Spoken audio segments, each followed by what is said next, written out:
Okay, so I'm just going to be here sharing a quick story with you. This was a very important story for me to cover because of the fact that this happens a lot in Canada, in Ontario, in Thunder Bay. It happens a lot everywhere.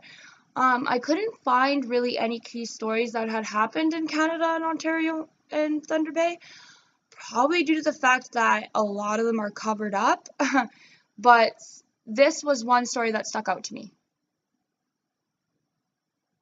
A 2-year-old by the name of Alexandria Hill was found with severe brain injuries and head injuries after it was discovered that her foster mom took her and literally threw her to the ground.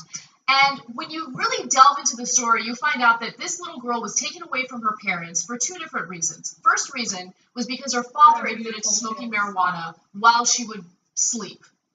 Second reason is the mother suffers from seizures, and a doctor had written a note indicating that the little girl was not allowed to be alone with the mother.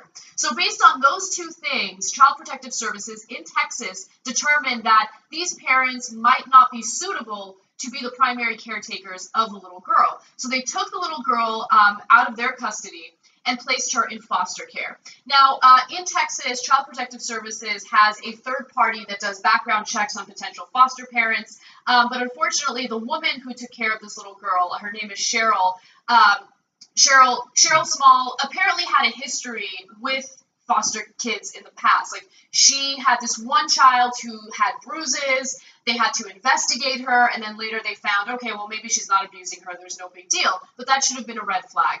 Anyway, so this little girl suffered a coma. She had to be taken off life support, and she died as a result of the injuries while she was in foster care. Yeah. Now, look, Child Protective Services, they're not perfect. And should they have done a better job with the background check on this woman? Probably so. And should they have taken the kid away?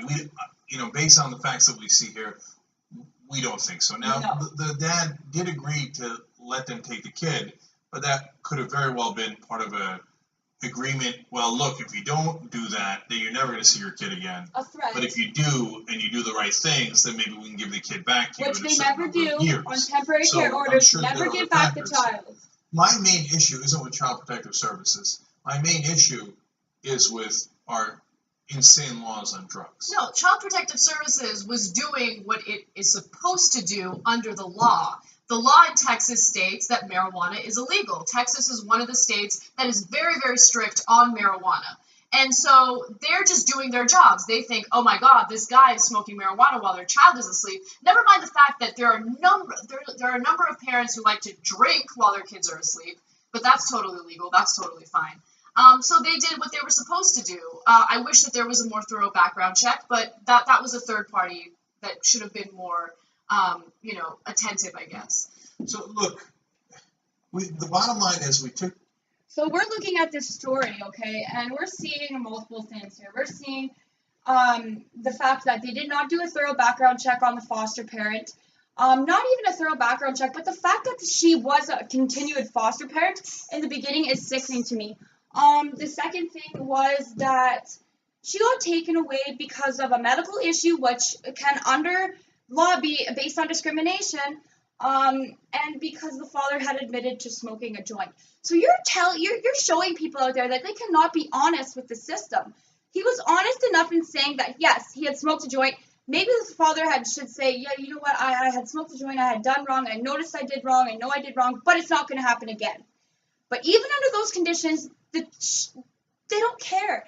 They still remove your children based on facts that are ridiculous. Now, in the event that family was willing enough to give up their child into temporary care order, that child had entered a foster home and died of severe injuries to her brain due to a foster parent. That happens everywhere, and I've noted in other videos as well that hundreds and hundreds of children in care die, and a lot of them die from abuse like this.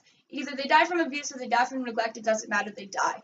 Something has to be done here. There has to be a system. There has to be a system to differentiate bad parents from good parents. That's it.